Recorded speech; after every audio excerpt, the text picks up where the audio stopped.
We have a wonderful special session in store for you this evening. We have astrologer, coach, and teacher Celeste Brooks. I just want to say she is such a generous spirit, a generous person. And I felt that last year when we first met. We first met when she basically spoke here at the challenge. I heard about her and her work. I asked her to speak. She said yes. And she was just so very generous with the information that she gave, with the gifts that she gave the participants, with bringing her audience to the challenge as well, and just a generous soul. She specializes in natal, mundane, and horary astrology. Her offerings include chart rectification to find unknown birth times. Her podcast, Celestial Insights, offers weekly guidance. And if you're into astrology, I highly recommend, as I said, she's so generous with the information. Highly recommend you listen to her podcast or her Instagram lives. Like she's always going live on Instagram. I pop in from time to time and I just am amazed at the information that she's giving, how spot on it is, and how just knowledgeable. She's just so knowledgeable about the charts and astrology just in general. She's the OPA Transit Talk host and an OPA live manager. She lectures for astrology organizations, schools, and conferences, including OPA, ISAR, Kepler College, Synchronicity University, Astro Bash, and NORWAC 2024. And before becoming an astrologist, before being in astrology, she had a successful full-time sales and marketing career at a Fortune 500 company. She was doing that for 25 years. So this woman is no stranger to success. And so we're so happy to have her. I'm so happy to have her. And you should be excited that she's here and going to share this wisdom. So I'm going to let her kick it off and give us the astrological forecast for 2024. Welcome, Celeste. Y'all give her some love in the chat. Hi, J Nycole. It's so wonderful to be back with you. Thank you for your kind introduction. Yeah, I'm excited to speak with the community today. Yes. Excellent. I'm going to go ahead and just hand it over to you, Celeste, and let you do your thing and tell the people. I want to check on our other speaker just to make sure everything is good with him. And so I'm gonna just let you give the people what they need to know for 2024. Okay, great. Well, welcome everyone. Thank you for the kind introduction, J Nycole. I'm an astrologer, and astrology, the basic philosophy around astrology is as above, so below. So we can look to what is going on with the planets, and it is a mirror of what is happening here on Earth. And we each have a birth chart, which is the moment we take our first breath, and it's set by the date, the time, and the place where we're born, and it's a map of our whole life. Well, countries and businesses and organizations all have natal birth charts as well. So mundane astrology is something I focus on, and that is about the astrology of worldly events. And 2024 is a year that is going to be one where we really need to have some planning, some purpose, and some grounding, because there is going to be amazing opportunities for innovation, and there's going to be big changes coming in as we get back into the more and more of the technology changes that are we're knowing is whatever is happening that is influencing the whole collective. There's this 20-year cycle that we got a little taste of last year. It's called Pluto, the planet that transforms things, went into the sign of Aquarius, which is the sign of the collective. And one of the big stories last year was AI. And this kind of technology is a little bit destabilizing. So we're going to be seeing more and more of this year. And it's one of the biggest reasons we have to remember to, as much as we can, stay grounded. Now, right now, between now and April 1st, all the planets in the sky are what we call in direct motion. This is when you really want to front load all of the activities you're doing for your planning and having all of your dates and things ready if you're launching things, because after that, the energy is going to start getting a little destabilized, especially in the United States. The United States is having a big thing happening. It's on April 8th, but we'll see events coming in probably before that. There's going to be this solar eclipse. And a solar eclipse is a new moon times 10,000. And new moons are when things are seated. And so this new moon in solar eclipse is in the sign of Aries, which is a sign, the high road of Aries is being courageous and pioneering and willing to take risks in order to achieve what you want to achieve. The shadow energies of Aries is like conflict and war. And yeah, I mean, we've seen last year had a lot of conflict as the North Node, which speaks to where we are going towards and things that are amplified entered the sign of Aries. So just be mindful around April 8th could be a time of a lot of change. So if you want to make sure you're not doing anything where you're like planning things last minute or multitasking, because there can be a lot of problems with what you're doing, as well as there can be like some big event, especially I think there could be some big event in the United States that gets a lot of attention. That could be an issue. Yeah, so one of the things that the easiest thing that most people know about as well is these transits called Mercury retrograde. And Mercury is the planet of communication, it's a planet of commerce and transportation. And when Mercury goes retrograde is where it appears to go backwards in the sky from our perspective. There can be twists and turns, the collapse of anything contemplated, delays, and things like that. So I wanted to make sure to give you all these dates so you put them in your calendar so you don't plan if you life goes on. So we have to do things, but if you're doing anything around these dates, you want to make sure that you triple check everything. These are the times that, there's this really funny thing about in Austria, they have a desk at the Austria airport so that people who wanted to go to Australia can get redirected. I would be willing to bet money that most of the times that desk is most busy when Mercury is retrograde because people make mistakes and they're like rushing or whatever. So let me give you these dates. So Mercury will be retrograde from April 1st to April 25th. This time could be pretty chaotic in a lot of ways. So just be aware of that. That's around the eclipse season, and Mercury is going to go retrograde in the sign of Aries. So there can be amplification of conflict, impulsivity, and things like that. The next one is August 4th through August 28th. This one is not so bad. I think August could be the best time ever for some people, but it's going to be pretty chaotic. So especially if you're getting married or something around that time, it's not a good time. It's not the best time to get married when Mercury is retrograde. But if you must, really check all the details and everything and arrangements. And the last one is November 25th through December 15th.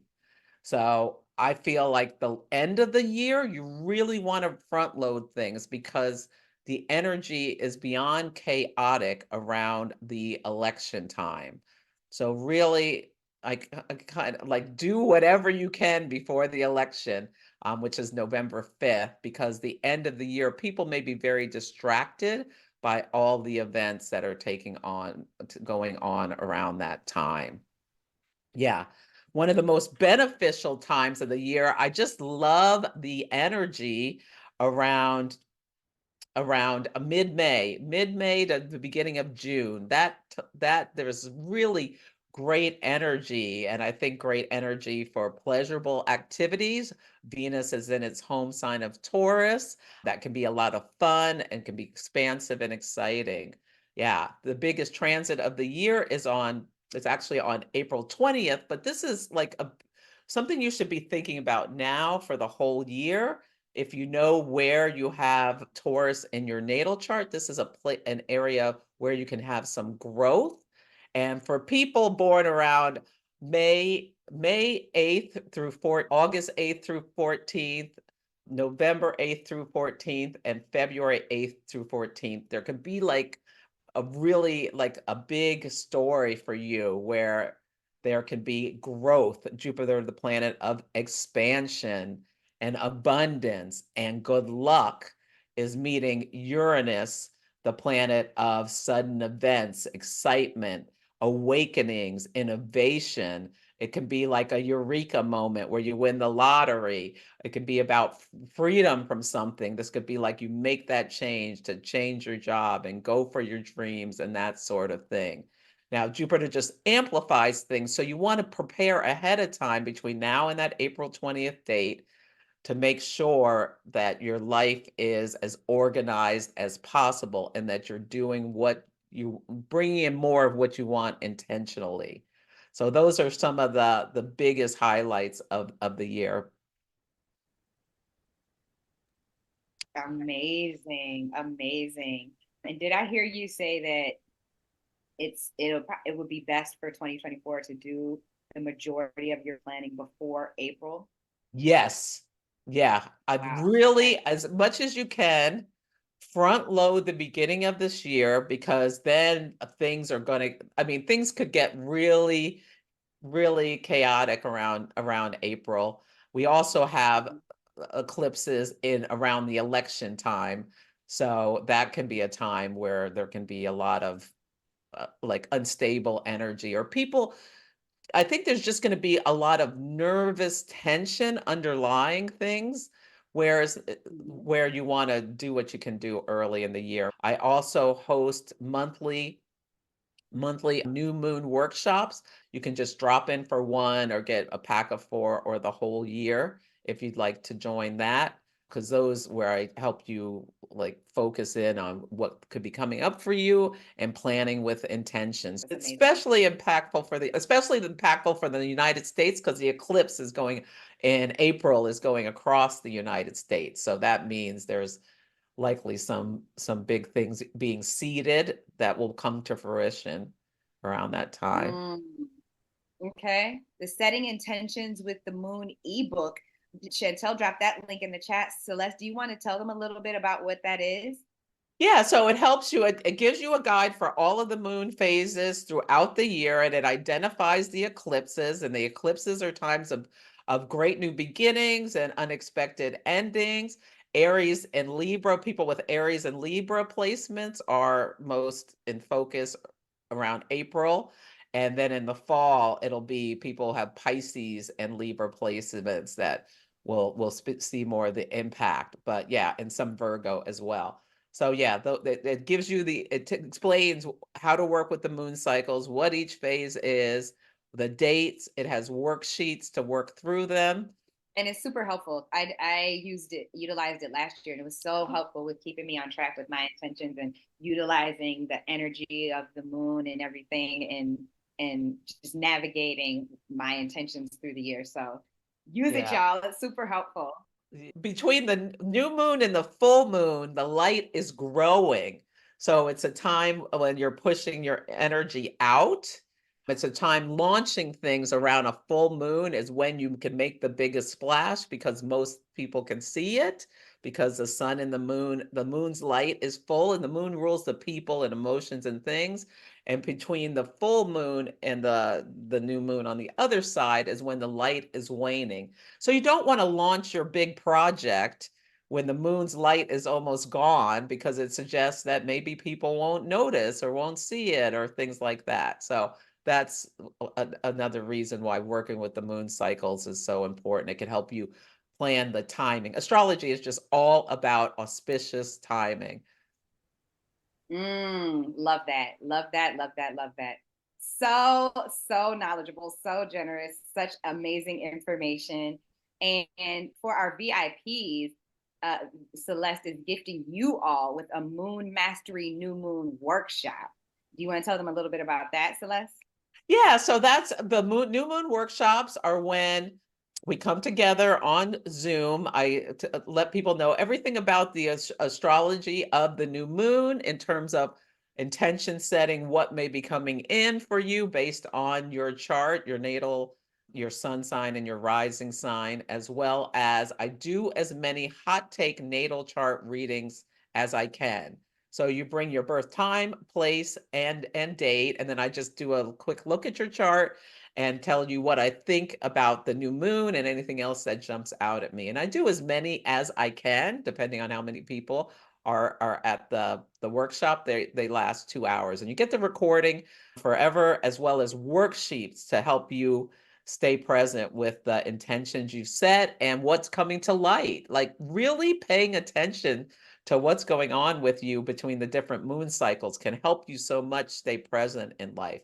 Now, you can also just come for a personal reading with me, and I can help you map out your year where there could be based on what your goals are, when and it can help you with timing of when to do things or just letting you be prepared for what is likely to come up. I also have readings where if you just have a hot question and you want my insights, you can either have me record a video for you or come and and we can talk through it together. Awesome. Yay, yay, yay, yay. Thank you so much, Celeste. Celeste, somebody asked is for to get a reading from you, do they just need to go to your website and schedule that?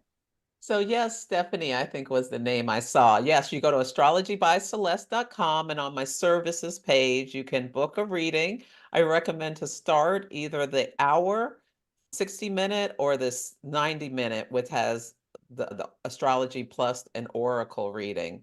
Either of those are a great place to start with a birth chart reading.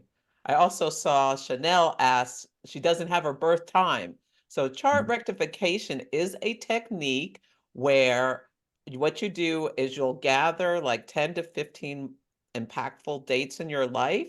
And then I will back calculate using software as well as my astrology knowledge, your birth time. So email me about that because I send you the form to get all the dates before you book the reading. So you email me if you don't know your birth time and you want it and you're willing to put in some energy to find all these dates. You need the time to know your ascendant and all that houses Right. in the chart, which is about the areas of life. Sandra says, Celeste, you gave a lot of dates. Can you share some more? I wanted to know how Venus and Jupiter work together.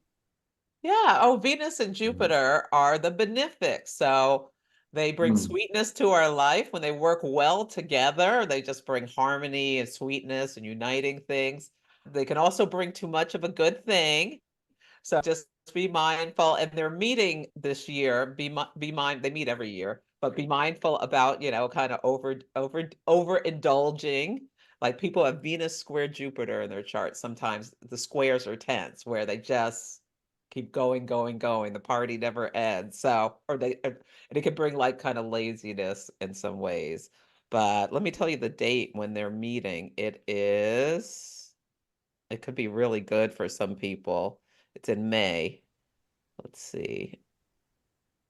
Yeah, May 23rd. That could be a very good date for some people. Venus and Jupiter are meeting in the sign of Taurus, a sign of manifesting earthly things. Yeah, good day to buy a lotto ticket. Okay, Yeah. okay. They both Interesting. are associated with money and wealth.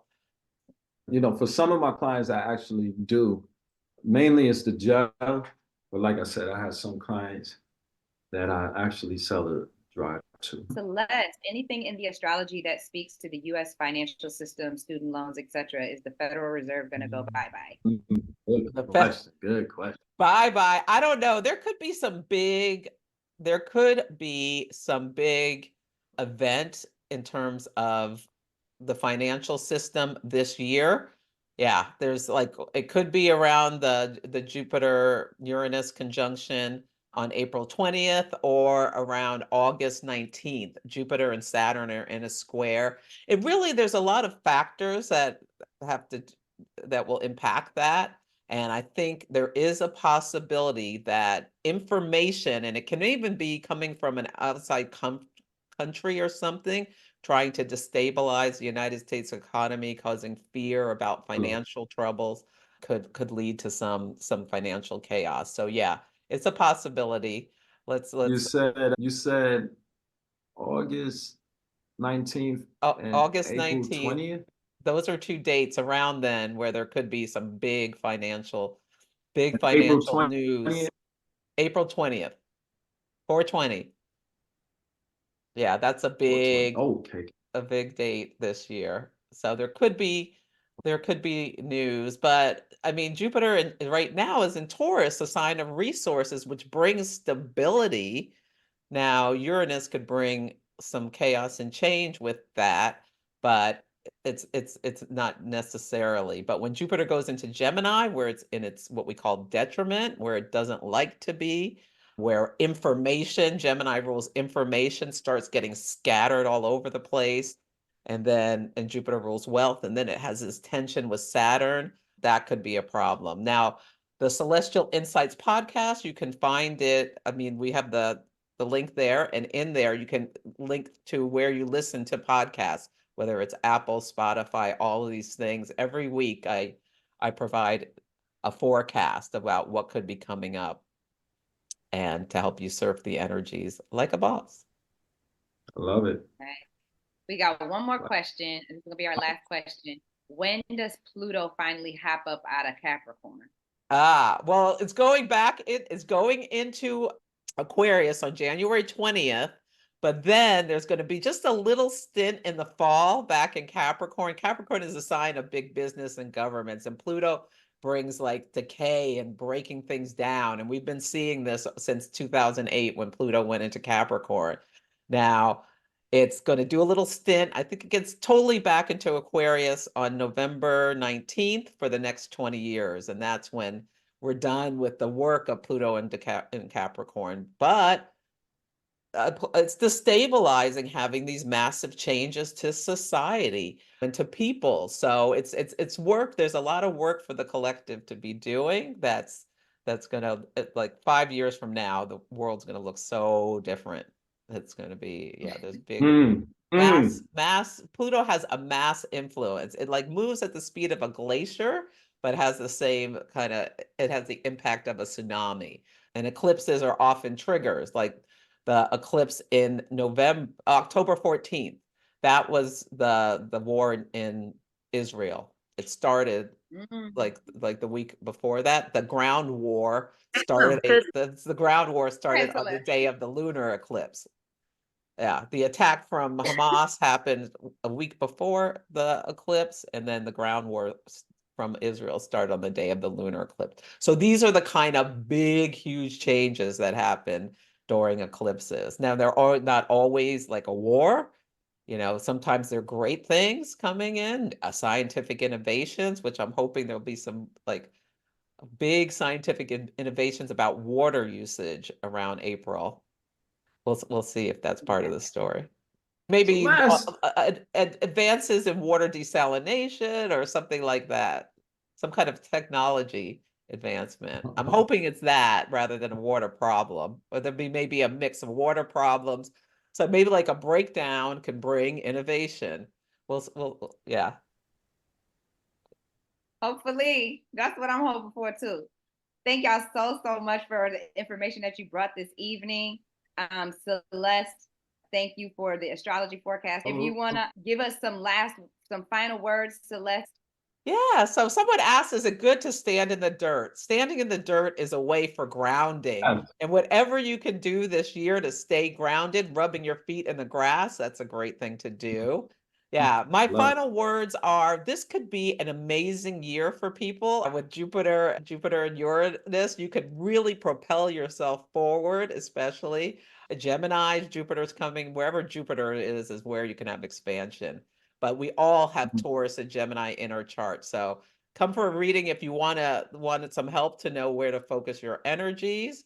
But I think we just need to prepare and not be scared, but prepare for a lot of upheaval in the United States this year. So how can we in our own lives stay grounded and present besides and focused on our goals despite what's going on around us, and participate where you can. Like if you're willing to be a poll worker or something like that, yeah, those are great things to do. Have an impact where you feel called.